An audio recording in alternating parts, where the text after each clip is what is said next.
नमस्कार, राधे राधे। मौनी अमावस्या क्यों है इतनी खास? सुनिए ये पौराणिक कथा। जय श्री कृष्णा दोस्तों। ऐसा कहा जाता है कि मौनी अमावस्या के दिन गंगा जल अमृत में बदल जाता है। पौराणिक कथाओं के अनुसार मौनी अमावस्या के दिन मनु ऋषि का जन्म हुआ था। इस दिन मौन व्रत कर विधिवत हरि विष्णु जी की पूजा अर्चना करने से मुनि पद की प्राप्ति होती है। सनातन धर्म में अमावस्या तिथि का विशेष महत्व है। शास्त्रों के अनुसार जब सूर्य और चंद्रमा के बीच का अंतर शून्य हो जाता है तो अमावस्या की तिथि का योग बनता है। धार्मिक मान्यताओं के अनुसार अमावस्या की तिथि भगवान विष्णु को अत्यंत प्रिय है। मौनी अमावस्या पर मौन धारण कर स्नान करने का विधान है। इस दिन पीपल के पेड़ व भगवान विष्णु की विधिवत पूजन की काफी महत्वपूर्ण माना जाता है। इस साल मौनी अमावस्या 29 जनवरी को है। हालांकि हिंदू पंचांग के अनुसार इस साल मौनी अमावस्या की तिथि की शुरुआत 28 जनवरी की शाम 7:37 पर हो जाएगी। मौनी अमावस्या की तिथि अगले दिन 29 जनवरी को शाम 6:05 पर रहेगी। इसलिए मौनी अमावस्या 29 जनवरी को मनाई जाएगी।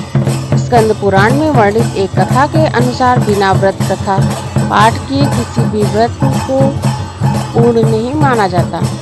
अगर आप मौनी अमावस्या के दिन व्रत रख रहे हैं तो इस व्रत कथा को जरूर सुनें। मौनी अमावस्या की व्रत कथा। आइए जानते हैं असंभव को भी संभव करने वाली मौनी अमावस्या व्रत की चमत्कारी कथा। इस मांगलिक कारी अद्भुत कथा का आनंद उठाएं और अंत तक हमारे साथ बने रहें। भक्तों, पौराणिक कथाओं के अनुसार कांचीपुरी में एक ब्राह्मण अपनी पत्नी धनवती 7 बेटों और बेटी गुणवती के साथ रहा करता था।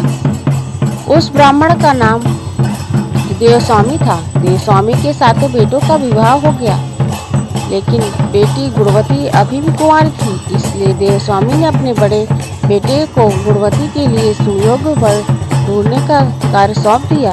इस बीच एक दिन पंडित ने गुणवती की कुंडली देखी और बताया कि गुणवती की कुंडली में मौजूद दोष के कारण गुणवती विवाह के तुरंत बाद विधवा हो जाएगी। ऐसा सुनकर देवस्वामी के पैर तले जमीन खिसक गए। घबराते हुए उसने पंडित जी से इस घोर संकट से बचने का उपाय पूछा। तब पंडित जी ने कहा कि सिंगल द्वीप में सोमा नाम की एक धोबिन रहती है। वह विष्णु जी की परम भक्त है। उसे यहाँ ले आओ। उसकी पूजा में इतनी शक्ति है कि गुणवती को विधवा होने से बचा सकती है। पंडित के कहने पर देवस्वामी का छोटा बेटा गुणवती स्वयं सोमा को लाने के लिए निकल पड़े। रास्ते में सागर पार करने के बाद थके हारे दोनों भाई बहन एक पेड़ के नीचे आराम करने लगे। उस पेड़ पर एक गिद्ध का घोंसला था। उस घोंसले में गिद्ध के बच्चे थे जो गुणवती और उसके भाई को बातों को सुन रहे थे। जब गिद्ध ने अपने बच्चों को खाना खिलाने की कोशिश की तो बच्चे खाना खाने से मना कर दिए। बोले, पहले इन इंसानों की मदद कीजिए, तभी हम खाना खाएंगे। अपने बच्चों की जिद मान कर गिद्ध ने गुणवती और उसके भाई को सिंघल तक पहुंचा दिया, जहां धोबी सोमा का घर था। उन दोनों भाई बहन सोमा को खुश करने के लिए तरकीबें सोचने लगे। हर सुबह दोनों भाई बहन सोमा को प्रसन्न करने के लिए उसका घर साफ करने लगे और लीपा पोती करने लगे। जब सोमा ने अपनी बहुओं से इस बारे में पूछा तो बहुओं ने झूठ बोल दिया कि घर की साफ सफाई बहुएं स्वयं कर रही हैं। किंतु सोमा भी अत्यंत चतुर थी। उसने अगली सुबह जल्दी उठकर गुणवती और उसके भाइयों को साफ सफाई करते हुए देख लिया। वह दोनों के काम से बहुत ही खुश हुई और सारी बात जानकर दोनों के साथ अपने गांव चले जाने के लिए तैयार हो गई। चलते समय सोमा ने अपने बहुओं से कहा कि मेरे अनुपस्थिति में यदि किसी का देहांत हो जाए तो उसका दाह संस्कार मत करना, बल्कि मेरे वापस आने का प्रतीक्षा करना। और फिर सोमा भाई बहन के साथ कांचीपुर पहुंच गई। दूसरे दिन गुणवती के विवाह का कार्यक्रम तय हो गया। कुंडली दोष के अनुसार सप्तपति होने की गुणवती के पति का देहांत हो गया। सोमा ने तुरंत अपने चिंते पूर्ण का फल गुणवती को प्रदान कर दिया, जिसके फलस्वरूप तुरंत ही उसका पति जीवित हो उठा। सोमा उन्हें आशीर्वाद देकर अपने घर चली गई। उधर गुणवती को पूर्ण फल देने से सोमा के पुत्र जमाई तथा पति की मृत्यु हो गई। मौनी अमावस्या का दिन था। सोमा ने पुनः पूर्ण फल संचित करने के लिए अक्षत्र अर्थात पीपल के वृक्ष की छाया में विष्णु जी का पूजन करके 108 परिक्रमा किए। अनंत उसके परिवार के मृतक जन जीवित हो उठे और इस प्रकार सोमा को अपनी निस्वार्थ भक्ति को महाफल प्राप्त हुआ। इस प्रकार मौनी अमावस्या के दिन किसी पवित्र नदी में स्नान कर विधि विधान भगवान विष्णु की पूजा अर्चना करने व पीपल के पेड़ की परिक्रमा करने से वांछित फल प्राप्त होती है तथा परिवार के सदस्यों पर भगवान का आशीर्वाद सदैव बना रहता है। निष्काम भाव एवं भक्ति सेवा से फल मधुर होता है। इस व्रत का यह लक्ष्य है। हम प्रार्थना करते हैं कि श्री विष्णु जी जैसे गुणवती सोमा का कल्याण किया वैसे ही आप सभी का कल्याण करो। मौनी अमावस्या के दिन मौन व्रत रखकर वाणी और कर्म पवित्रता बनाए रखना शुभ माना जाता है। इस पौराणिक कथा के अनुसार मौन व्रत रखने से व्यक्ति में पापों से मुक्ति होकर मोक्ष की अग्रसर होता है। इस दिन गंगा स्नान दान विशेष महत्व है। हिंदू शास्त्रों में अमावस्या तिथि बहुत ही विशेष मानी गई है।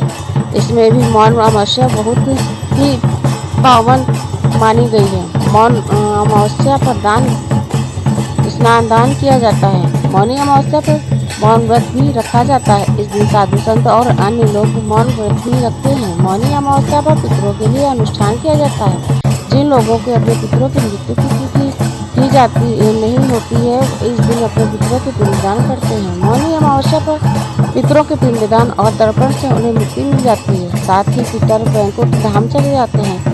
मौनी अमावस्या का महत्व अमावस्या पर पितरों के पिंडदान और तर्पण के साथ साथ दान भी किया जाता है। हिंदू धर्म शास्त्रों में मौनी अमावस्या पर दान करने का भी बहुत महत्व बताया गया है। मान्यताओं के अनुसार मौनी अमावस्या पर स्नान करने के साथ दान करने से पुण्य फलों की प्राप्ति होती है। मौनी अमावस्या दान के लिए सबसे अच्छा समय व ब्रह्म मुहूर्त माना जाता है। मौनी अमावस्या पर ब्रह्म मुहूर्त सुबह 7:25 पर शुरू होगी। यह मुहूर्त 6:18 तक रहेगी। मौनी अमावस्या व्रत भी किया जाता है। मौनी अमावस्या का व्रत करने से आत्मसंयम शक्ति और मोक्ष प्राप्त होता है।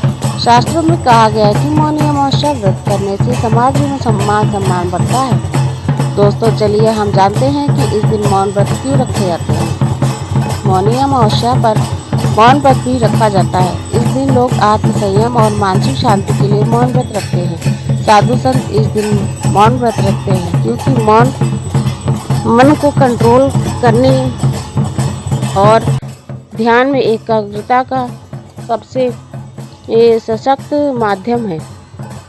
शास्त्रों के अनुसार मौन व्रत से व्यक्ति आध्यात्मिक उन्नति प्राप्त करता है। इस साल की मौनी अमावस्या बहुत ही विशेष है। भगवान सूर्य इस समय मकर राशि में होकर गोचर रहते हैं। वही 27 तारीख को चंद्रमा भी मकर राशि में गोचर करेंगे। गुरु पंचांग भाव में विराजमान हैं। ऐसे में एक उत्तम स्थिति बन रही है। इस दिन सिद्ध योग का भी निर्माण हो रहा है। महाकुंभ में इस दिन अमृत स्नान किया जाएगा। इस वजह से इस साल की मौनी अमावस्या बहुत ही विशेष रहेगी। इस दिन अगर आप व्रत रखते हैं तो प्रातः उठकर सबसे पहले स्नान करें और फिर भगवान विष्णु और भगवान शिव की पूजा करें। साथ ही मौनी अमावस्या की व्रत कथा सुनें। तो दोस्तों आपने आज इस वीडियो से क्या सीखा और दोस्तों आपको यह कथा कैसी लगी कमेंट्स में ज़रूर लिखिएगा। वीडियो पसंद आए तो लाइक ज़रूर कीजिए और अपने दोस्तों के साथ शेयर कीजिए। कमेंट्स बॉक्स में जय श्री कृष्णा ज़रूर लिखिए ना भूलें। और भी ऐसा बहुत ही सारी कहानियाँ सुनने के लिए चैनल को सब्सक्राइब जरूर कर लें। धन्यवाद। राधे राधे। जय श्री कृष्णा।